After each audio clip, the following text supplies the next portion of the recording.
Okay, so now we're going to introduce this corollary.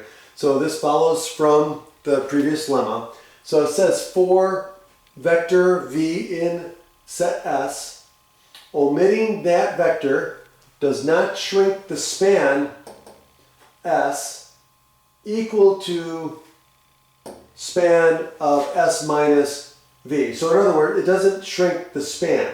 So the span of S is equal to the span of S minus that vector if and only if it is dependent on other vectors in the set V. Okay?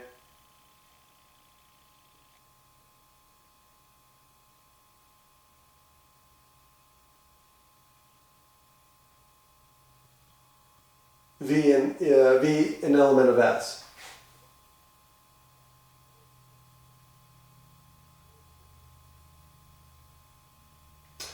So let me read that again.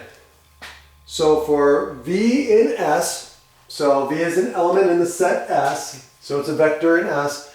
If we omit that, if we get rid of that vector, it does not shrink the span, right? So the span of S is equal to the span of S without that vector. Okay, so it doesn't shrink it if and only if it is dependent on other vectors in the set when V is an element of the span of S. So what does this mean? Okay, so what this is saying is to know whether removing a vector will decrease the span, we need to know whether the vector is a linear combination of others in the set. Okay, hence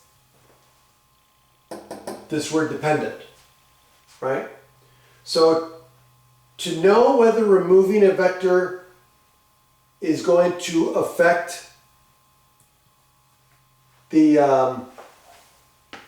size of the span, right? If it's going to decrease it, in other words, we need to know whether the vector is a linear combination of others in the set. Okay, so that's what that means.